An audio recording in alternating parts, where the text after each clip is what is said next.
Please 813. Tap in, auntie.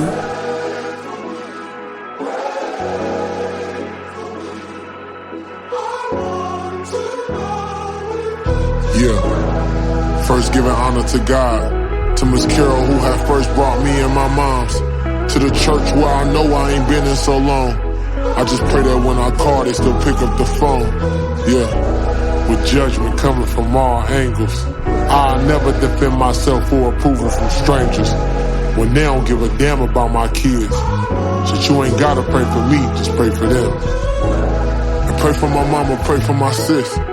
We miss my granny, we need her at times like this. To think I prayed for the world to be back open, just to lose both of my grandparents to COVID. And pray for every one of my little cousins, who was really more like sisters than brothers. I gotta thank them for sharing their dad, cause growing up he was really all that I had. You know, growing up at a young age, my pops got deported to Jamaica. And my uncle stepped up and was the father I never had. So when I say like, gotta thank my little cousins for sharing their dad, they really shared their dad with me. He was the father figure I never had. And he really part of the reason why I am the way I am today. And why I'm as successful as I am in this very moment. Instead of arguing on live, I should've prayed with T-Fly. I could've got straight to the point instead of letting jokes fly. I should've called Ty, cause he don't struggle with his pride. If it was up to him to push it, still I'd be alive. So pray for me, pray for YG, pray for PC, pray for TC, pray for Reem, Ace, Jade, and Clean, India and Ty, whoever be the squad. Gotta pray for Teddy, gotta pray for Lays. Big S and Lil S, I love them both the same. They're a big part of the reason why I didn't bang. And that's a big part of the reason I'm still here today. So pray for Miko and pray for LMA. Everything we done together kept our family straight.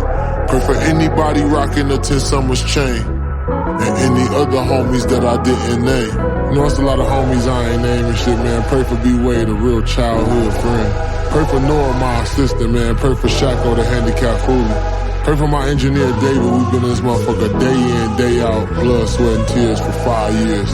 Pray for my niggas, Data and Glove, man. Them niggas kept us safe so many motherfucking nights.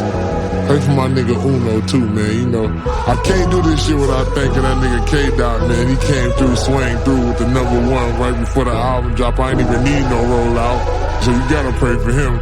Pray for Auntie Diane, Roddy, and Kiefer, too. And last but definitely not least, you gotta pray for all my kids, Kai, Connor, Cody. Most definitely gotta pray for the apple of my eye, the love of my life, Brittany. And BB McFarlane, the newest addition to the family. And even if I ain't say your name, you know what's up with me. I pray to God direct my steps on this path I'm going. Give me peace of mind so that I stay focused. Give me discipline so that I keep going. To the gym even when results ain't showing. Lord, give me the faith I need to move mountains. Give me financial freedom, know that there's no accountant that's more able than you. There's no problems on this earth greater than you. And if it's your will, then let me do everything that I was created to do. Help me change lives, like you changed minds, like you changed moms. How could I forget how you made a millionaire out of 15 cents? With $1 in a dream, wasn't always what it seemed. Sometimes I couldn't see, but I still believed. And then you made it real, you gave me everything I need. And all I had to have was the faith of a mustard seed. So the point of this album is to have faith. No matter what field of work you in, no matter what you doing in life, have faith in it and believe in it at all times. And especially having God in your life first. Because in a world full of the devil doing God knows what, as long as you keep God first, you'll be alright. I've always had the ultimate confidence. I've always believed in myself. And I always strived to be the best I could be. It was instilled in me as a kid. When I was making this album, man, I went through 3 different titles and about 100 different emotions. And I just remember a conversation I had with Nick when he was doing Perfect 10. He said, man, you should name your album Faith of a Mustard Seed. And at that very moment, I didn't know exactly what he meant by it, but I knew it was something out the Bible. When I went and I did my research on what Faith of a Mustard Seed meant, It says that with the faith of a mustard seed, God would allow you to move mountains. And I feel like where I come from, I moved just about every mountain that was in my way and still moving them with the faith of God. You know, when I was young, you know, when I say first giving honor to God, to Miss Carol, who at first brought me and my mom's, you know, that was like, that's a real thing. You know, I moved from the jungles to West LA, and I met this lady named Carol. Her son was a drummer at the church, and I remember one day I seen her going to church. She's like, "You want to go to church with me?" And I'm like, "Yeah." And I went. You know, I really went because I really wanted to be the drummer, but Jermaine was always the drummer, so I never became the drummer or whatever. But I went, and I became a member of Believers Community Baptist Church. And after I went a few times and I became a real member of the church, I got baptized. And I think after that I told my mom, well, I guess my mom was at the baptized ceremony. But I asked my mom, you want to go to church? And she was like, yeah, I'll go. And my mom never stopped going to church even when I stopped. You know, so I guess that was like a sign from God. And it also brought me and my mom closer.